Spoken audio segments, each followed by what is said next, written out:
Security guard, security guard squid. As a security guard, his fundamental duty is to protect lives and property and maintain order within vicinity or place of duty, protect the interests of our employee and our clients, and the stability and the security stability of our government and country without prejudice and compromise. Honest in my words, honest in my action, words, thoughts, and do my best to uphold the principle maka-Diyos, maka-tao, at makabayan. Ethical standard. As a security guard detective, his fundamental duty is to serve the interests or mission of his agency in the compliance of the contract entered into with the clients or customer he is to serve thus. Number 1. He shall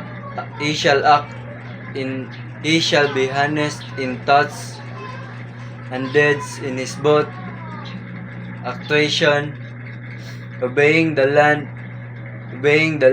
and regulation prescribed by his agency and those established by the company he is supposed to serve. Number 2, he shall not reveal any confidential matter committed to him as a security guard and such other matter uphold upon him by law. Number 3, he shall act at all times with decorum and shall not permit personal feelings, undue prejudice, and undue friendship to influence his actuation in the performance of his official function. Number 4, he shall not compromise with criminal and other lawless elements to prejudice in the customer or clients, shall assist the government relentlessly drive against the lawlessness, other form of criminality. Number 5, he shall carry out his required duty assigned by law to the best of his ability, and shall safeguard life and property to the establishment he is assigned to. Number 6, he shall wear his uniform, badges, and insignia properly as a symbol of public trust and confidence as an honest and trustworthy security guard, watchman, and private detective. Number 7, he shall keep his allegiance first to the government he is assigned to serve with loyalty and utmost dedication. Number 8, he shall diligently and progressively familiarize himself with the rules and regulation laid down by his agency and those with the customer or clients. Number 9, he shall always be courteous, respectful, and salute his official superior, government official, and the official of the establishment he is assigned and the company he is assigned to serve. Number 10, he shall report duty always in proper uniform and neat his appearance. And number 11, he shall learn at heart and strictly observe rules and regulation governing the use of firearms. Code of conduct. Number 1, he shall carry with him at all times during his tour of duty his license, identification, and order detail with the authorization to carry a firearm. Number 2, he shall not use his license and privileges to the prejudice of the public, the customer or clients, or his agency. Number 3, he shall not engage to any unnecessary conversation with anybody except the discharge of his work, and shall always at all times keep himself alert during the tour of duty. Number 4, he shall not read any newspaper, magazine, or books, or etc. while actually performing his duties. Number 5, he shall not drink any intoxication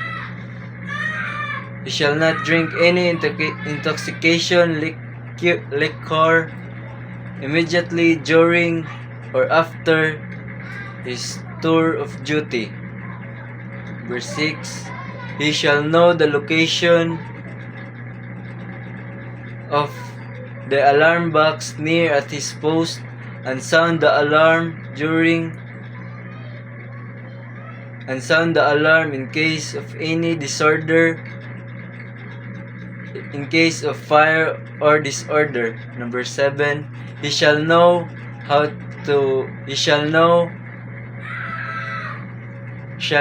to operate any fire extinguisher at his post. Number 8, he shall know the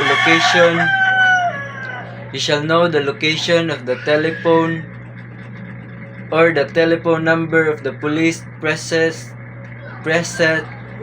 as well as the telephone number of the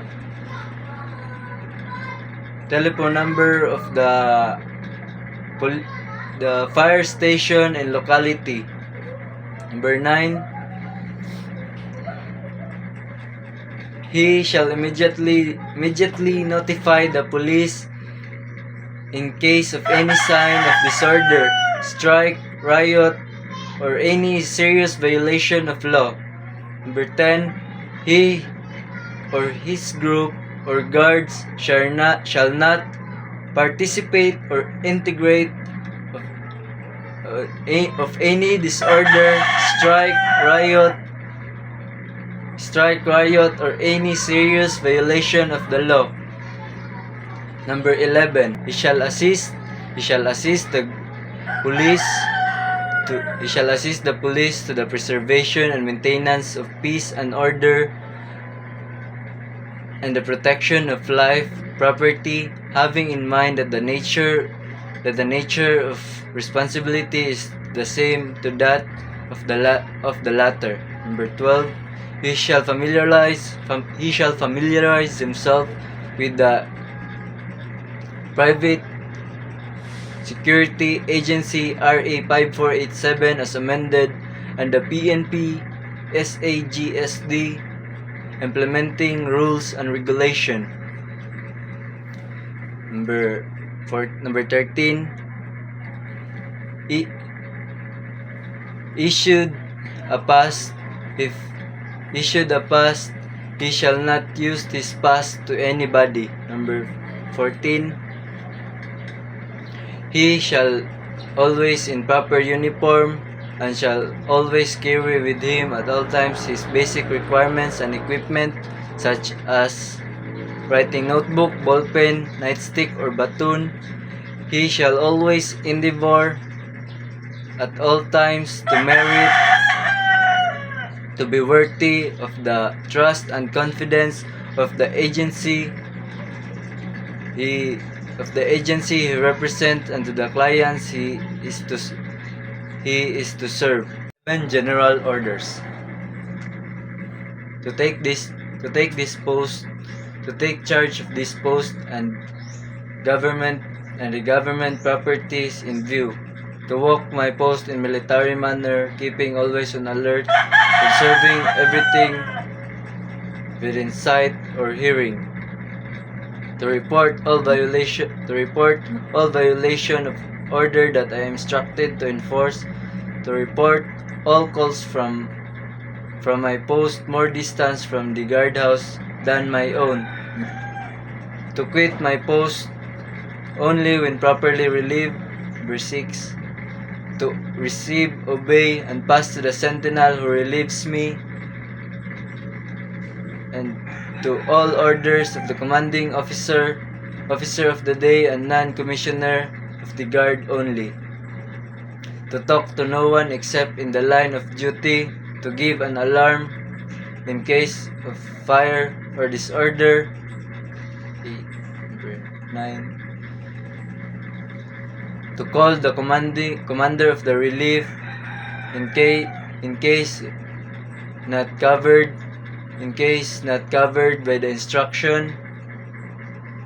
Number 10. To salute all officer, all colors and standard, not east. Number 11.